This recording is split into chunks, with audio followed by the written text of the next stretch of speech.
Hey guys, welcome back to the channel. I hope you're all doing well. Today we've got the season review and transfer special of the Valencia save. We're going to waste no time and we're going to get right into it.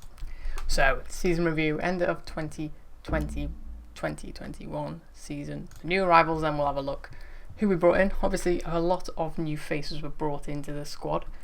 Firstly, one of the first, perhaps, big names was Alexander Pato, who we brought in on a free agent, and as you can see, excellent return from him. 30 goals, 30 starting appearances, 42 appearances, 21 goals, 5 assists.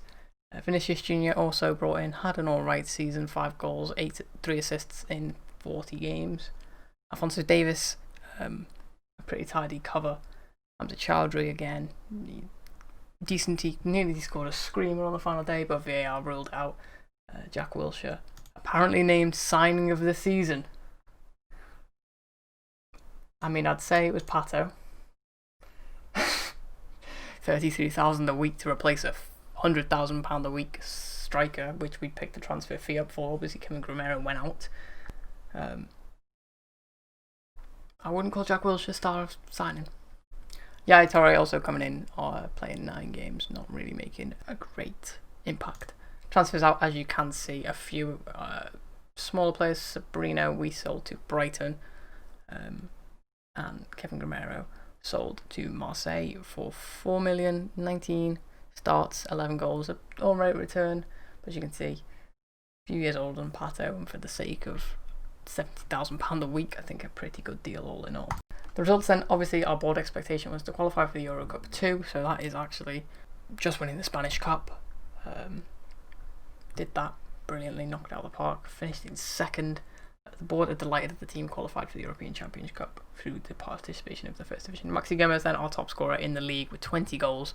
I believe he finished second in the goal scoring charts there. If we have a look at the Spanish first division, Spanish Cup then, ended up winning. We expected to reach 5th round. We did in fact go and win it with an intense final against Real Madrid there. As you can see, 1-0 the final score there. Pato scoring 10 goals in just 6 appearances, a lot of them helped by this 7-1 drubbing of Logroño. Moments to remember then, obviously this Logroño 7-1 win was our biggest win. 5 goals from Alexander Pato there, with a goal from Andres Garcia and Vinicius Jr. either side. Spanish Cup moment to remember was a 3-0 win away at Sevilla, which put us into the final. Obviously that was the first leg, I believe, and then the goal of the season was the final game of the season, a free kick from Maxi Gomez. I'd say it was arguably the Chowdhury goal, but obviously we know that didn't count. Finances then, 1 new deal, bringing in a little bit of money in terms of sponsorship. Hopefully our finances are a little bit more stable. As you know, we did get taken over this season.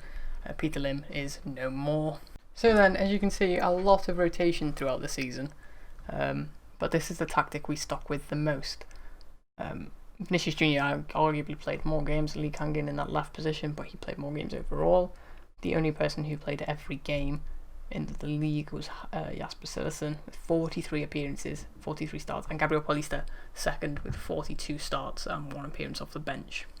And a pretty good return from our strikers with 70 appearances, 80 appearances between them, and 40 goals, a goal every other game from those two. So as you can see, in terms of accolades, we did in fact win Manager of the Month in October. At 22 years old, a pretty impressive return. Fans Player of the Year, Jose Gaya, obviously the captain. Young Player of the Year is Mukhtar Diakhaby.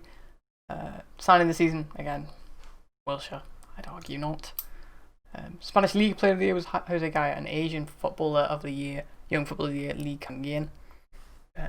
Maxi Gomez breaking the record for most assists by player in the season. Most clean sheets, Jasper Cillessen. We'll probably look to move him on.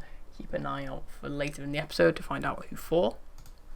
So, obviously that was the season review. There might have been a few transfers that you've seen in there, but I have gone ahead and played a bit further ahead.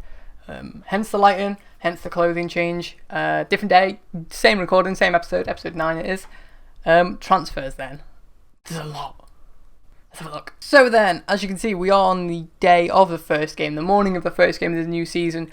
The transfer budget sits at 8.3 million. I can't remember what it was at the beginning, but probably around there because we've done quite well with net spend. So let us go ahead and look at the signings. Then we were looking first at the signing they made last season before the official start date of this season. And there's a few faces that you will know we signed earlier in the year. Sergio Gomez, Milik, Loris Karius, all were signed on pre-contract agreements or signings to be done at the end of the year. Alphonso Davies has also renewed his loan, so he's still with us. There's one face there, and we all know it's completely unrealistic, but it is Gianluigi Donnarumma, the star signing of the save. If we ignore the colour of my attributes, because obviously I haven't changed them from recording the last save yet, so pretend that doesn't exist, we know how good he is. So yeah, we brought him in on a free, 105 grand a week. I think that's a really good deal for perhaps one of the world's best keepers in the save. Certainly someone who's got the potential to become the world's best keeper. So you see, last season had a good season. 15 clean sheets in 38 appearances, but that does mean in the 20 games or so that he didn't concede, and he conceded 34. So perhaps a little bit worrying, but something that will nevertheless shore up our leaky defence.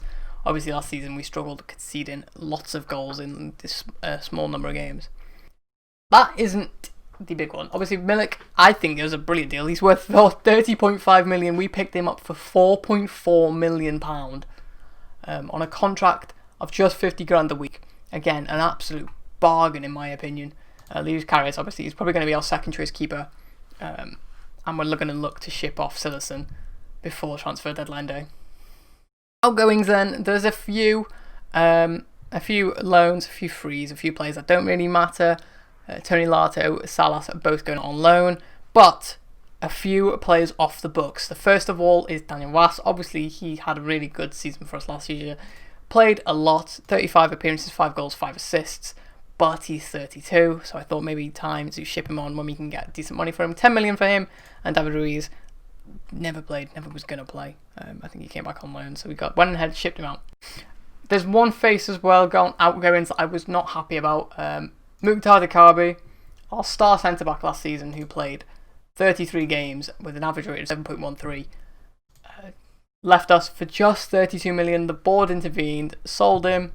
I think we could have got at least 50 million for him. He's valued at 41. He's an amazing player for Valencia's standards at the minute, and I'm not happy to have seen him go, but obviously we look to reinvest that. They didn't give us much money from that. They gave us about 30% of that transfer revenue.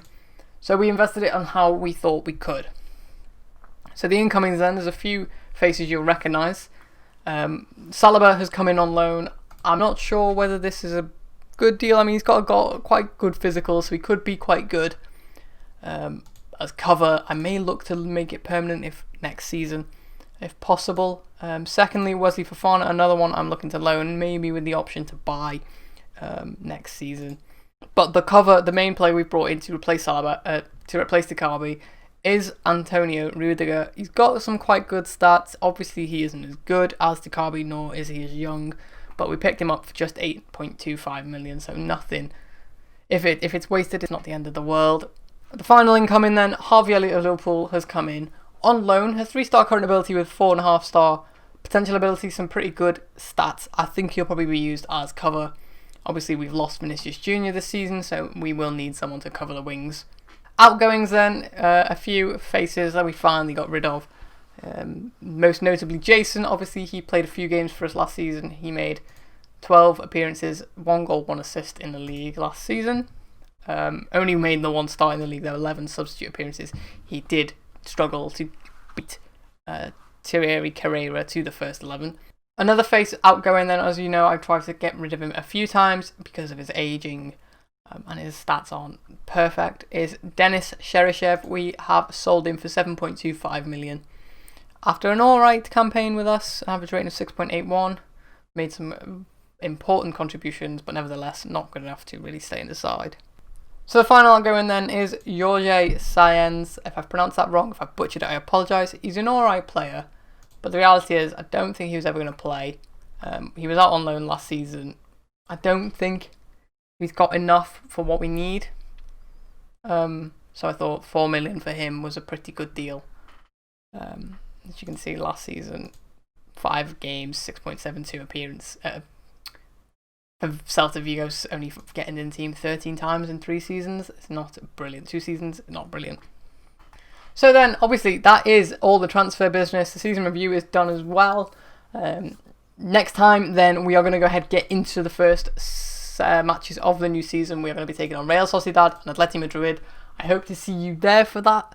And hopefully, just hopefully, we can kick off our season as we ended the last. So then, guys, I hope you enjoyed today's episode.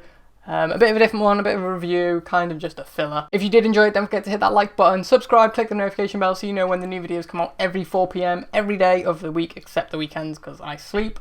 But if you do want to check out more, don't forget to check out my Twitter, my Twitch, at the Discord of the Creator Club Save coming soon in the description, as well as the blog posts. There's a few new posts on there if you've not seen them. But other than that, I hope you have a wonderful day and I will see you next time.